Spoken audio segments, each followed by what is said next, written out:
Hi Capricorn! Kamusta? Welcome back to Pinay Angel Tarot. This is your May kapalaran para sa mga Capricorn. General love and career reading.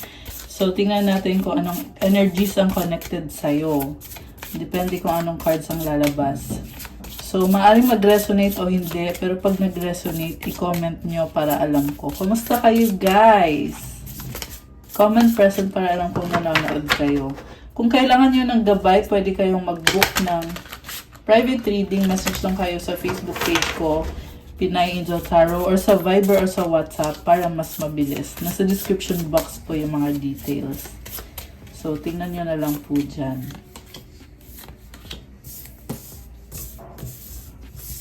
Okay, ready ko lang yung mga cards nyo. Kumusta naman kayo? So, I'm back in the Philippines. Kuha tayo ng oracle messages. Ano mga kailangan marinig ni Capricorn ngayon? Na energies connected sa love life.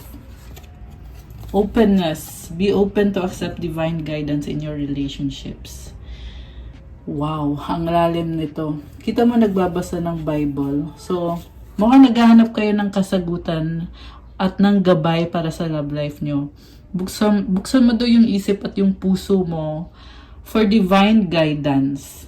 So, ibig sabihin balikan mo kung anong sinasabi sa Bible about relationships. Kung paano dapat, kung ano yung tamang pag-handle ng relationships. So, I feel like very committed ka sa person na ito. Kaya mo ginagawa yan. Yung iba naman sa inyo talaga naghahanap ng stable relationship or commitment na pangmatagalan. Signs. Watch out for signs leading you to true love. Marami kayong nakikitang signs. Okay. Or marami pang paparating na signs. Okay, ito pa. Remarkable. Notice everything remarkable about your relationship. So, this is again about commitment. Merong wedding rings. Ayan, nice. Okay, from the tarot naman, overall energy mo is 3 of Wands. Waiting. Hinihintay mo yung person mo. Nakakapag-isip ka na ng negative dahil sa paghihintay mo sa kanya. Andun yung na-excite ka pero at the same time hindi ka din sure. So, bagong simula nakikita ko dito. And, yun lang yung advice ko so far. Iwasan mag-isip ng negative. Kasi, papunta ka na sa commitment eh. So, ibig sabihin, malaking bagay to kaya mo hinihintay. Make sure na clear yung isip mo at mamamanifest mo din yan. Okay. Sa recent past, 10 of Pentacles, Princess of Talismans, and the Strength card. Wow! Merong legacy, money. Ang bongga naman sa finances mo.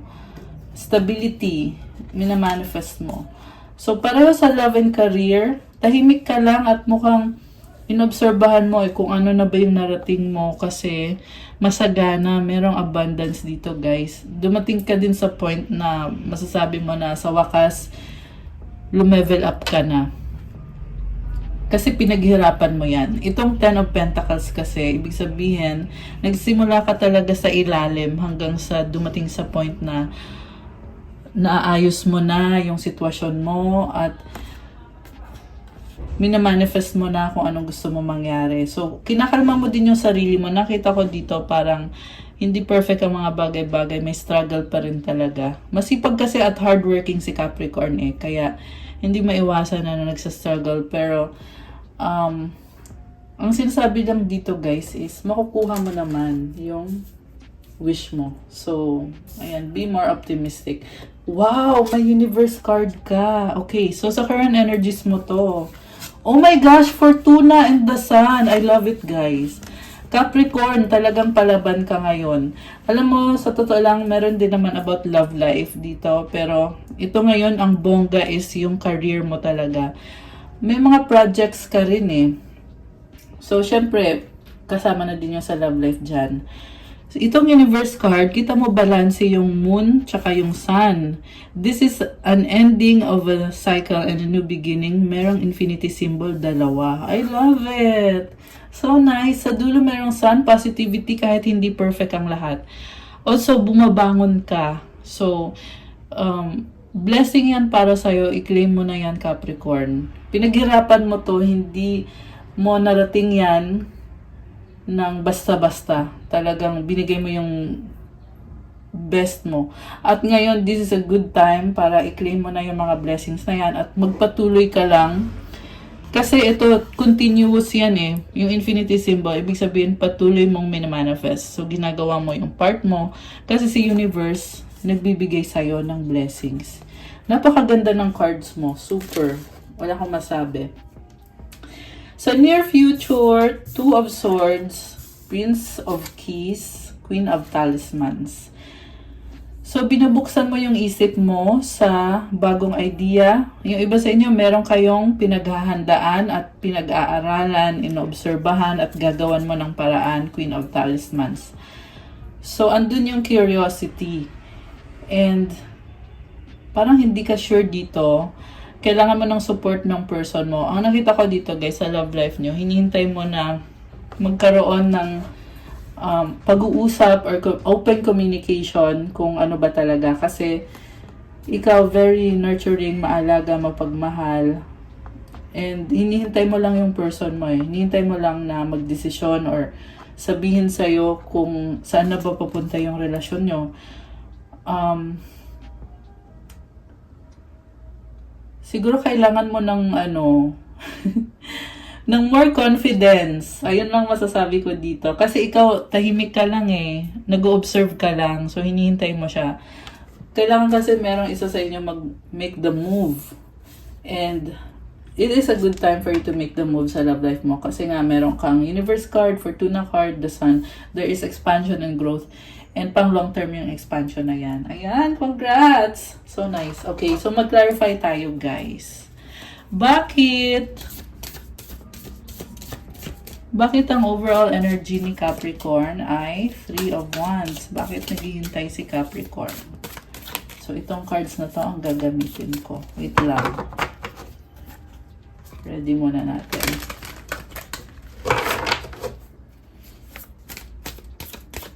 Tingnan natin yung sa hinihintay mo ngayon. The Magician, Knight of Pentacles, Hangman. Hierophant sa bottom of the deck. Oh my gosh. This is a blessing. Page of Swords. So, alam mo, dumating kasi yung taong yan sa tamang panahon eh. Divine timing is at play. Posibleng soulmate mo yan. Kaya nasa point ka na dahil sa taong yan or sa relasyon na yan, magbabago ang buhay mo. Ayan, nagbabago na talaga. So, itong si Magician, medyo natataranta ka kasi ikaw yung nagmamanifest eh. Kita mo, andito ulit yung infinity symbol, guys. So, it's a matter of paano mo ba igagrab yung opportunity na yan. Which tool are you going to use?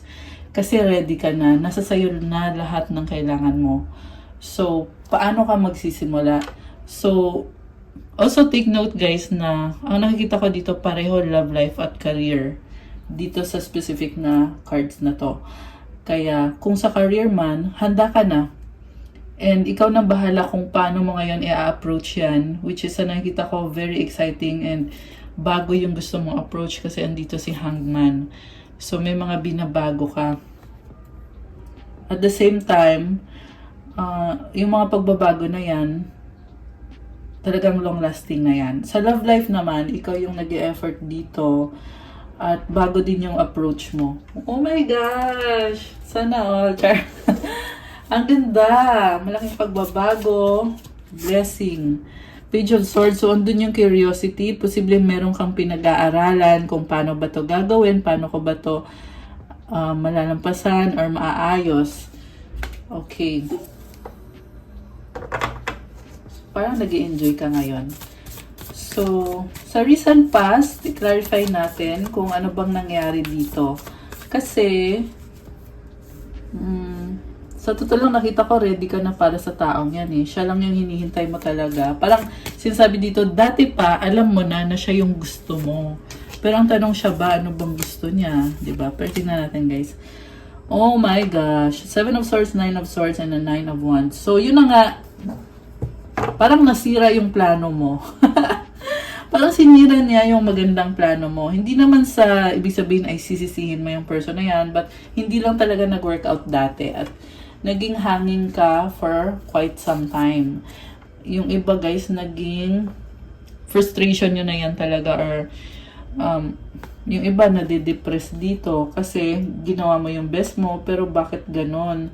Pero tinatago mo yung feelings mo eh. So, paano din naman niya malalaman na ito, ginawa mo yung best mo, niready mo yung sarili mo para sa kanya, pero hindi mo naman sinasabi eh. Parang tinatago mo lang sa sarili mo. Kaya yung sakit na pinagdadaanan mo, sa loob mo lang din, hindi din niya alam. Okay, pero tingnan natin yung sa current energies mo, kung ano bang nagbago dito. Parang nakita ko guys, parang dahil nasa nagkaroon ng frustration, inisip mong i-let go tong person na to, pero bumalik ka pa rin. Okay, King of Cups, 10 of Pentacles, Knight of Swords. Wow! Grabe, ang ganda nito. Love, legacy, family. Andito ulit yung strength card sa bottom of the deck. So, 11:22 on the clock. Oh my gosh, angel numbers. Merong angel numbers 1, 2, 3 din. So, take it one step at a time. Yan ang sinasabi ng angel numbers na yon. Kasi, napakaganda ng manifestation mo. Sobrang bongga talaga. Kung ano yung gusto mong mangyari, parang, alam mo yun, syempre, one step at a time pa rin, pero nakukuha mo. And itong strength is about inner strength sa loob mo, na kahit, yun na nga, kahit may mga challenges, pero patuloy ka pa rin. Oh my gosh, I love it. May mga stars. At may malaking rainbow. It symbolizes opportunity. Okay. And then, sobrang mong mahal yung taong yan. Tinitiis mo eh. Tahimik ka lang eh. Andito na yung legacy mo. And ini-enjoy mo naman yung life mo. So, juggling ka rin eh. Sabay-sabay. May mga responsibilities na nagsabay-sabay. Nakakatawa. Kita mo may isda. May mga opportunities. And also, ito yung pangarap mo talaga. Oh my gosh, I love it. Okay. So, nakukuha mo yung pangarap mo ngayon. Wow! May Empress card sa bottom of the deck. You can create what you want. Si Empress kasi, very creative and also nasa sayo na lahat. Yun ang ibig sabihin nun. Pero bakit hindi pa rin naayos lahat? Meron kayong misunderstanding and dito yung 5 of Swords. So, ang sabi lang dito is, yung misunderstanding na yan, pwede namang pag-usapan. Sobrang mo siyang mahal. Okay. So, ilabas natin yung Empress card. Gusto ko ngayon i-clarify. Okay, lumabas din siya ulit. Gusto ko i-clarify yung feelings ng person mo. Nasaan na ba yung person mo? Yung person ni Capricorn. So, si Empress kasi, hindi ka naghahabol. Hindi ka naghahabol sa kanya. Kasi si Empress, siya yung divine feminine dito. So, yung blessings pumapasok. Kusa lang yung pumapasok na hindi mo pinipilit. So, yung person mo, ito siya, King of Wands. Oh my gosh, kilig yan. Wow, new beginning, attraction. Alam mo, gusto ka niyang makasama, makita, makausap. King of Pentacles, 7 of Wands. So, nagkikare naman pala din siya sa'yo, pero ayaw magsalita. Bakit ganon? Parang, oh, okay. Support pa rin siya sa'yo. Ang nakita ko dito, tahimik lang siya, inobserbahan ka niya.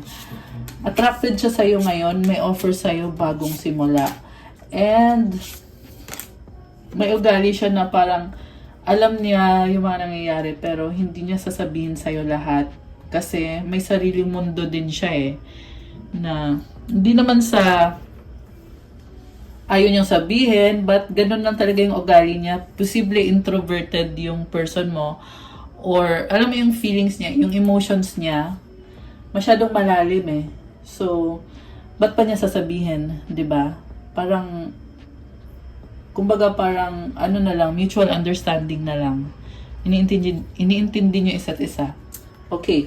Pero nakakatuwa dito guys kasi yung unang card niya is King of Wands tsaka Ace of Cups. So, siya mismo mag-o-offer sa'yo nito. And lumalaban naman siya sa totoo lang. Kasi kanina, lumabas na parang feeling mo ikaw lang yung lumalaban, very practical ka, magaling ka mag-provide, provider ka. Ayun. Itong person mo naman, sa totoo lang provider din naman siya, pero tahimik na provider. Hindi siya nagme-make ng promises na, alam mo yon, pinoprotektahan niya din yung mga ano niya, kung ano man yan, hindi ko nasasabihin. Basta alam mo na yon. And then, yung point ko nga dito is, lumalaban siya at ngayon ipapakita niya sa'yo yan na ilalaban ko to, Capricorn. May offer sa'yo. Overflowing with emotions. Oh my gosh! Kilig yarn. Ayan, ako yung kinilig. Okay, so, ano pang energies ang connected dito? Meron pa ba? Oh my gosh! 10 of Cups, the Fool. 6 of Swords. Sa bottom of the deck is 5 of Cups. Nakakaloka naman to. Alam mo, okay, isa-isahin natin na. So, ikaw yung happiness niya Andun yung excitement, new beginning. Pero,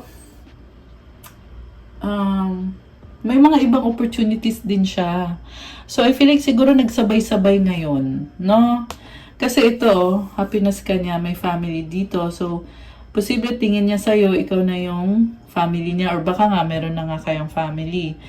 The Fool, ini-enjoy niya yan. Oh, I love it. Parang sobrang inspired siya. Parang siya yung kinikilig.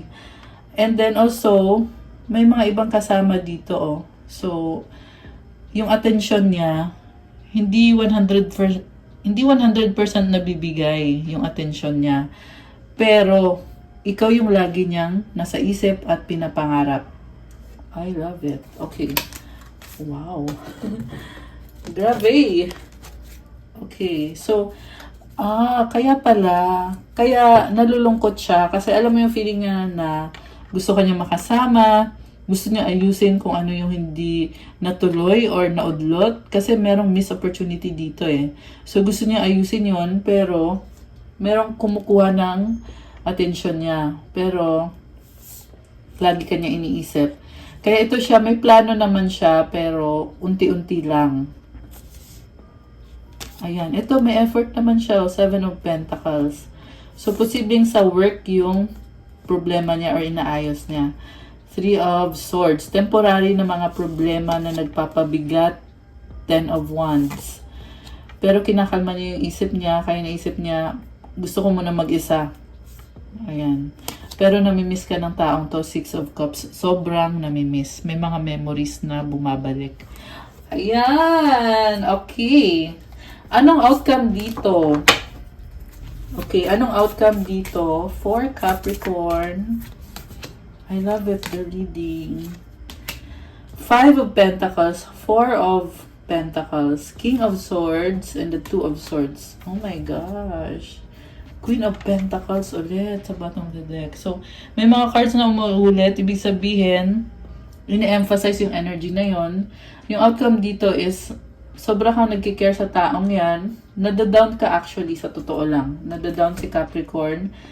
Kaya, iniiwasan mo din na mag-move sa kanya. Parang sinasabi mo dito, kailangan pag-aralan ko mabuti tong sitwasyon na to. Binubuksan mo yung isip mo kasi gusto mo din naman mag-workout yan. Kung dati sarado yung isip mo, ngayon nagbukas na. So may mga rainbows. And this is also a card of friendship, guys. So, ibig sabihin parang tinatanggap mo siya bilang naiintindihan mo naman siya. So, sige, mag-a-adjust ako. Parang ganun yung ginagawa ni Capricorn dito. And, para kang nanay niya. So, babae man o lalaki. Yung Queen of Pentacles kasi energy ng mother yan So, yung Empress din naman. Pero ito din na sobrang nagkikare.